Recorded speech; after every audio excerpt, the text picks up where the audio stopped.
Hello everyone and welcome back to the channel where we explore the game beyond the scorecard. Today we are talking about something that makes cricket more than just a sport. Something that every cricket fan, every cricket player and every cricket administrator should have close to their heart. And what's that? It's the spirit of cricket. And I repeat, the spirit of cricket.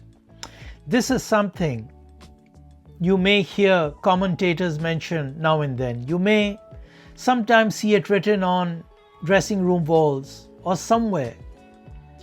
You may have seen a few books on the subject. We keep on talking about cricket laws. We keep on talking about playing conditions. We keep on talking about this and that. But when was the last time you heard something about the spirit of cricket? Someone talk about the spirit of cricket?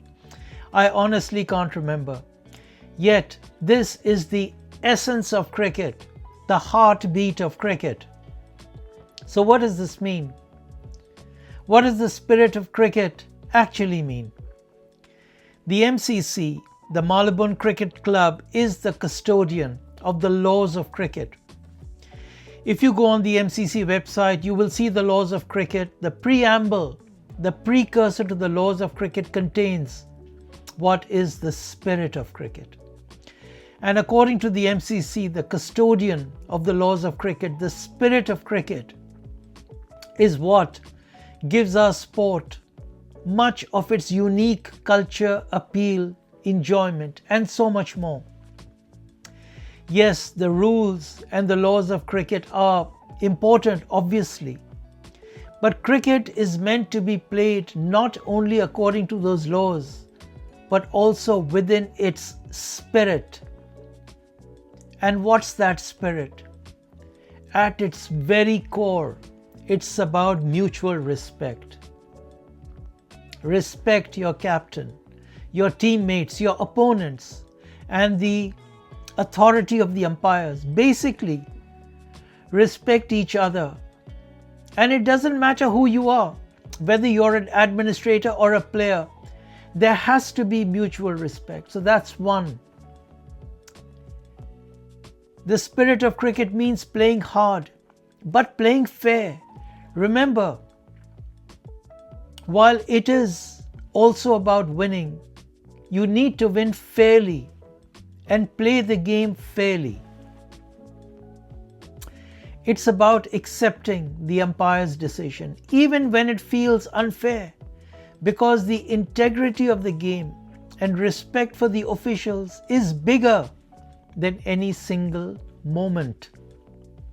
It's about creating a positive atmosphere by your own conduct and encouraging others to do the same. By example. This is true whether you're Joe Root walking out in front of 50,000 people or a 10-year-old stepping out onto the cricket field for the very first time on a Sunday morning. And it's also about self-discipline. The spirit of cricket asks you to show discipline even when things go against you, especially when things go against you. It's easy to walk tall and walk high when you're on top. But how do you behave when you're under pressure, when a decision goes against you, or when the game starts slipping away? That's when your true character shows itself in cricket.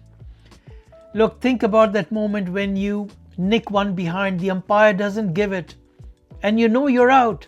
The spirit of cricket challenges you to walk, to uphold the integrity of the game. Or when your teammate misfields, drops a crucial catch, but instead of yelling at them, you pat them on the back and encourage them to keep going. Or after the match, regardless of the result, you thank the officials and your opposition, shake hands all around and move on. Till next time, till the next game, there'll always be another game. Look, these small gestures create a culture of mutual respect and positivity. They uphold the spirit of cricket. At the end of the day, cricket is a unique and exciting game that encourages leadership, friendship, teamwork. It brings together people from different nationalities, cultures, and backgrounds. And it has the power to unite communities. It's at its best when it's played within the spirit of the game, the spirit of cricket. I remember watching a junior match a long time ago where a young fast bowler accidentally hit a batter on the helmet. The game paused and the bowler immediately ran up to check if the batter was okay before returning to his mark. That's the spirit of cricket. Or when a fielder signals to the umpire that the ball crossed the boundary, even though the umpire didn't see it, ensuring the batter gets the runs they deserve. That's the spirit of cricket. And look, the best example that I can give, I remember in the 1987 Cricket World Cup when Pakistan needed 2 runs to win of the last over with 9 wickets down, and Courtney Walsh, bowling the last over, could have easily run out Abdul Qadir at the non-striker's end because Abdul Qadir was backing up too far. That run out would have won West Indies that match immediately. But he didn't run him out. He stopped in his run-up, looked up at Qadir, looked at the wicket and did not run him out. He very politely told Qadir to get back into his crease. My goodness, that was such a magnificent gesture of a true sportsman. And because of that, the West Indies lost that game and were eliminated from the semi-finals. That was the day Courtney Walsh became an absolute superstar, certainly in my eyes and in the eyes of millions. And that incident is now part of cricketing folklore. It's legendary and it's often used as a case study in ethics, sportsmanship, and integrity. Courtney Walsh demonstrated the true spirit of cricket that day, in form and in substance. Now tell me, would such a thing happen today? Highly unlikely.